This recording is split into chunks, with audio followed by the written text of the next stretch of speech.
Order! Order! You are an incorrigible delinquent at times. Behave yourself, man!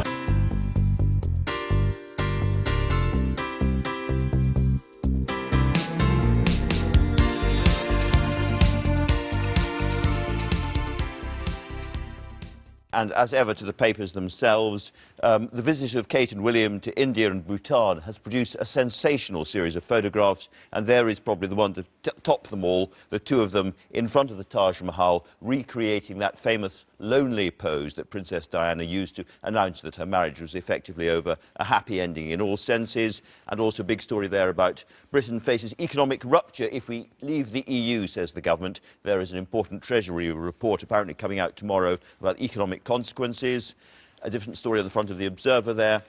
10,000 people, 10,000 kids don't have primary school places at the moment. A lot of heartache for a lot of families there. We'll talk about that. And we'll talk about Lily Allen's interview, revealing that she has been the victim of a very horrendous stalking case for the last 7 years and feels that she hasn't been taken seriously enough. Sunday Times, beefy both of them, is swinging for Brexit, it says there. The same pictures we saw on the front of the Sunday Telegraph, and an exceptionally well-written piece on the Queen at 90 I can advertise there. And finally, another story we'll be talking about and analysing: MP's porn star lover shown cabinet papers. Is this something or is it nothing? We will find out very shortly. Welcome to both of you. I'll be starting with you, Tony, I think, and the Sunday Times and both of them and all of that. Yeah, well, it's the first weekend proper of campaigning in the EU referendum, and it's Stardust time, and the celebrity endorsements are being wheeled out. And the people who would like us to leave the Brussels boot hill have got a wonderful endorsement from Ian Botham, the celebrated national treasure. If in doubt, get beefy Botham. And it's a short piece, but I think it'll have a big impact. And it, you know, Botham makes the points that you would expect him to make about the way the EU haven't signed off on their accounts for 20 years, the endemic corruption, the loss of national sovereignty, and all that. And he also makes the point that he spent his professional life around sportsmen from Australia, Canada, India, South Africa, that old Commonwealth of Nations that I think we're going to be hearing a lot about this week, in the week of the Queen's 90th birthday. And he makes the case for us leaving Brussels as being an embrace of the world, an embrace of those old alliances that we've been too dismissive about. I guess the question is, who do people really listen to? Who do they trust? If they don't trust politicians, do they trust bankers? Do they trust central bankers? Do they trust cricketers? Everyone is looking for the trustworthy voice. Yeah, what I think is I'm not sure that it makes a difference to anyone. I'm not sure that Ian Botham is going to actually persuade anyone to change their vote. I think it's possible that you can have a celebrity endorsement that actually does harm. I think it's beefy versus Obama this week. Yes, it is. And I think that the Obama intervention could actually backfire because, of course, unlike Ian Botham, Obama doesn't have a vote. And you've chosen the Obama story, Emma, from the Observer. Yes, Obama coming to town. Apparently, Downing Street is hoping this will be the Obama direct intervention. He's the cool guy, he's young still in people's minds, and he is championing the Bremainers, as Boris Johnson. Well, Boris Johnson also made the point that the Americans won't even sign some of these international treaties over the sea, never mind international arrest warrants. He has accused... And therefore it's a bit of cheek. And he said Obama is a hypocrite. Yes, he accused Obama of hypocrisy, and it's now being dressed up in the people who want to leave, the Brexiteer camp, as a bit of a conspiracy, you know, the establishment cover-up, and Obama's part of this big sort of supranational kind of crew who are coming over and telling us what to do. And yet at the same time, I mean, I think it's worth remembering, who's coming out to bat to stay in Europe? You've got people like Obama, obviously leading a country on his way out, his final term. Does he have to lie? Does he have to say anything he doesn't want to? Probably not. Obviously, you've got organisations like the IMF. You've got big organisations that obviously have vested interests, but it comes down to what you're saying about trust. Where will people think? Who's got the facts? Ian Botham? Barack Obama? I mean, it's an interesting thing because you could argue the side to vote out of anything, we saw this with the Scottish referendum, is a cooler, sexier side to be on. That's the side the celebrities want to be on because that's doing something different. cheerleading for the status quo is very much always left to people like Barack Obama. Well, I think that's interesting because the polls put the two sides neck and neck, but I don't feel that there's a parity of passion. I don't feel that the argument to remain is being made with the same blood and conviction and emotion.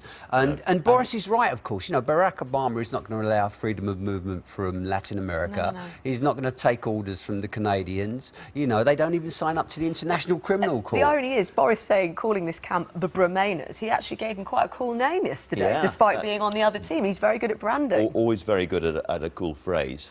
And of course, this is a story that is now kind of bleeding into other stories. So I think the front page of The Observer, we're going to talk about, Tony, where we've got a lot of if you've got, shortage of primary school Yeah, places. if you've got young children, then the big story this weekend is the letter that you receive tomorrow. It's offer day, where you find out if your child got their place in their choice of primary school or not. It's a huge thing, of course, if you're a parent or if you're a child. And there's going to be massive disappointment. A year ago, there was 20% people were disappointed. This year, it's likely to be higher. And it ties in with a story that's on the front page of the Sunday Telegraph about 1 in 4 waiting over a week to see their GP. I mean, it's at the stage now where you could die of old age waiting to see your local doctor. And all the evidence suggests that all our infrastructure is absolutely collapsing under the weight of numbers. In the same week that Jeremy Corbyn... This is connected to immigration? Well, it's possibly not unconnected. Unconnected, that there's too many people, that we have numbers of people that we're not capable of educating, taking care of, giving the proper health care. But nobody can address this because it's too massive a problem. I said at the beginning of the programme, Tony, you were a Labour voter. You've now voted for both UKIP and the Tories. Is this basically because you think that Labour have turned their backs on working class, old Labour voters, as it were? Well, I think, you know, I'm a former member of the Labour Party. I think it's a 20th century political party. I think they've completely disconnected with the working class of this country. I think the fact that they're terrified to say anything about immigration shows how far removed they are from ordinary people. You know, people are... They've been completely betrayed by it. That doesn't, and, right. You know, I think it's not just the working class that have been betrayed by the Labour Party. I'll put some of this to Yvette Cooper, who's coming on after this. They've never had a woman leader in 116 years. Well it's observed. Absurd. Well observed. The time will come when it's right. That's what we've been told. The woman who might have been under other circumstances joining us shortly. Yes. And so to the Mail on Sunday, which has page after page after page of John Whittingdale and his love life. And the real question here is, it's very embarrassing. There's lots of embarrassing details we won't go into, but does it really amount to a row of beans as a political story? Well, it's been labelled across these pages as a Tory sex scandal as well. And I've gone through all of this for everybody at home, so they don't have to. And what you would be sort of forgiven for thinking whenever you look at anything in a newspaper, what's the public interest? Why do we need to know about the Culture Secretary's private life in such detail? I mean, we were saying the shocking thing is he's not married. Yeah, it's stunning. You know, that's what's the difference. Is it acceptable for Tories to have sex? That's one of the questions. I mean, listen, it's not, what are we, 9, 10 a.m. in the morning? I don't think I'm quite up to this yet, and we've only got water in the glass. But what I think is interesting here is two things. First of all, you have a Culture Secretary who's obviously involved, very heavily involved with how the media in this country works, and he's almost being a test case for, in the post-Leveson world, privacy. Right? Here is the privacy minister, as they say, papped the cabinet. So there are two things here. His private life, what's up for grabs, what's okay. The way it seems to have been justified is a brilliant photo, I have to say, that the fact that he broke protocol at Chequers and took this photo and allegedly sent it to one of his lovers, which shows all of the cabinet looking like they have a very jolly time. It's great. I'm sure we'd like to go. So that's very interesting to see that. It's also alleged that his papers, very sensitive papers, his red box, as it were, was left out for some of these women to see, and he sort of bragged about his job and seemed like some men to have a bit of an ego. Quotes, friends of John Whittingdale, quotes, say that nobody saw the cabinet papers, by the way. We should make that clear. Yes, we should, and also... But there's pages of this. There is pages, and we could not talk about this if we're looking at the Sunday paper. It's odd, because the allegation has always been that John Whittingdale, because he is going to be tough on the BBC, hostile to the BBC in the future, the newspapers don't want to do these stories because they want him there in their own interests, and yet here is the Mail on Sunday absolutely hammering disproving that all notion. there. So I mean, we should say some of the pages I'm not even sure you can look at on a family show, but there it is. But, you know, a politician being caught with their trousers down will always be Good Sunday paper. grist for the Sunday papers. Enough of... I'd like to talk about Christine Lagarde next, I think, rather Oh, than... Christine Lagarde. Well, That's right. yeah, the managing director of the IMF is bemoaning the stagnation of the global economy. And what I always think is rather wonderful about Christine Lagarde bemoaning the state of the global economy is she doesn't pay a single euro in income tax. So perhaps if she started paying tax, then... She's that part of that little group who have risen above us, who are somewhere up there, who don't pay their taxes. Absolutely. Another person who we look up to in a different sense is Lily Allen, one of the great, Yes. I think, one of the great songwriters of the last 20 years or so. But she has given a kind of fairly ringing interview to the Observer about being stalked. Emma, tell us about this. This is huge. I mean, Lily Allen, she has actually been sort of off the scene for a little while. She came back last year with an album, and one of the things that she says has been keeping her indoors, keeping her feeling like she can't be herself, is the fact she's been stalked for 7 years. And actually, this culminated in this particular man getting into not only her house, but her bedroom, armed with some sort of knife. And her children were opposite.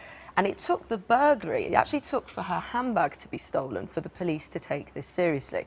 And it is anti-stalking week. And I just want to say this, it's 700,000 women a year, and that's the only the ones who report, are being stalked in this country. That's basically 1% of the population. And she's teamed up with the newest political party in town, the Women's Equality Party, and they are doing a campaign in conjunction with Paladin, the anti-stalking charity, to say that police are not dealing with this. They're not taking this kind of thing seriously enough, that the structures in this country are not set up properly to deal with some of the issues specifically to women who are having to deal with this kind of thing. And it's terrifying. It'll be very interesting to see if there is a proper police response to this kind of interview. And it's terrifying. And when you read that it took for her handbag to be stolen and then it was returned the next night, burnt to a cinder on the roof of her car, for them to say, oh, Lily, all those times you've said there's someone in the crowd with a horrible sign, or there's someone I feel like they're following me, now we understand it's a burglary. Right. And actually we should say, only recently was it added that stalking was a sort of crime of the mind. So I think there's a lot for the police to learn from this. Okay.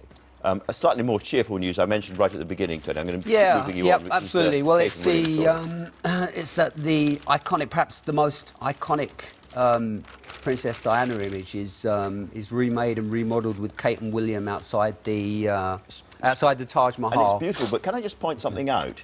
There is the picture in the Observer, and all of the towers behind have scaffolding on. That's a very good and point. in the Sunday Express, the scaffolding has magically disappeared. What's been going on? There's a little bit there. Yeah. The rest hurts. They work very, very fast. They must do. Yeah. My favourite detail was apparently the bench was so hot before they sat down, some workers had to come along and douse it in iced water, dry it. So Well, they look very comfortable. They do. Yeah, They do. Well, that's a happy note to end on. Thank you both very much indeed.